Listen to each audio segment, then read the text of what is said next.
Hi, kung naghahanap ka pa din ng Oppo A55, Oppo A16 at Oppo A16K, hindi na po siya available sa mga official store ni Oppo. Available na lang siya dito online, sa official online store ni Oppo, dito sa TikTok. Pero may good news po ako sa inyo, kasi naka-promo bundle po siya ngayon. Dito lang siya available online. Hindi mo makikita tong promotion na to sa mga physical store, kagaya sa mga mall. May mga naka-bundle po si Oppo, kagaya ng Oppo A55 at Oppo Band 1. Kung di ka pa familiar kay Oppo Band 1, may full review po ako niyan. Nandyan lang po ang full video niya sa profile ko. Pwede mong i-search yung name ko, RSG Tommy 1. May categories naman dyan, kaya mabilis nyo po itong mahahanap. Panoorin nyo na lang po yun para malaman nyo na worth it talaga siya bilhin. Yung specs naman ni Oppo A55, simulan natin siya sa display na 6.51 inch HD Plus display. Processor naman na gamit niya ay Helio G35, 4GB of RAM plus 64GB of internal memory, 50 megapixel sa main camera, 2 megapixel para sa macro at 2 megapixel para sa depth.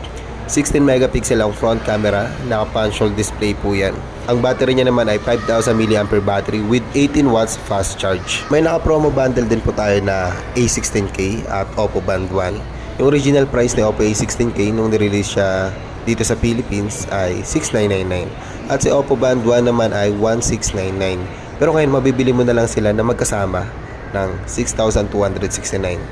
Guys, paki-double check po lagi yung price bago nyo i-check out. Nagbabago-bago po kasi ang price ni Oppo dito sa mga promo bundle niya. Kaya double check muna bago i-check out. At pagpasensyaan nyo na din kung sakali hindi mag-match yung price na nasabi ko dito sa video at sa actual price kapag nag-check out mo na. Again, yung full specs ni Oppo Band 1, yung full review ko dyan, nandiyan lang sa profile ko. May category naman po yan. Check nyo na lang po dyan yung video. Mabilis yung mahanap yan. O kaya naman search mo lang yung name ko, RSG Tommy 1. Yung specs naman ni Oppo A16K ay 6.52 inch HD Plus display, 30 megapixel rear camera, 5 megapixel selfie camera.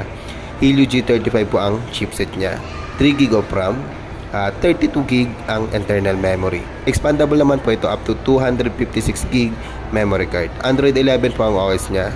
4230 mAh battery, 10 watts charger. May face recognition na rin po siya o yung tinatawag na face unlock. At naka-promo bundle din po si Oppo A16 at Oppo Band 1. Ang original price po ni Oppo A16 ay 7,999 at si Oppo Band 1 ay 1,699. Total po siya ng 9,698. Pero ngayon, mabibili mo na lang siya ng 7,069. Yung full specs and features ng Oppo Band 1, punta ka lang dyan sa profile ko. Paulit-ulit ko ito sasabihin na nandyan lang sa category. Panoorin mo na lang. Kung interesado ka sa Oppo Band 1, mas maganda mapanood mo yung video kasi na-waterproof po yan. Kaya sure ako magugustuhan mo yan. Ngayon, ano ba ang specs ni Oppo A16? Simulan natin sa screen display na 6.51 inch HD Plus display, 16 megapixel, 2+2 triple camera at 8 megapixel front camera. Ang chipset na gamit niya ay Helio G35 at meron siyang 3GB of RAM plus 64GB of internal memory. Expandable up to 256GB. Android 11 OS po siya. Side-mounted ang fingerprint scanner at may face unlock or yung tinatawag na face recognition. 5,000 mAh ang battery. 10 watts charger via USB Type-C. Yun lang naman sa video ito. Kung nagustuhan mo yan, check out mo na lang. Click mo na lang yung yellow basket dyan or yung link dyan sa comment section. Part 2 na nga pala to. May part 1 yan at gagawin ko pa to ng part 3. Punta ka lang dyan sa profile ko para mapanood mo yung part 1 at itong part 2 at yung i-upload ko pang part 3.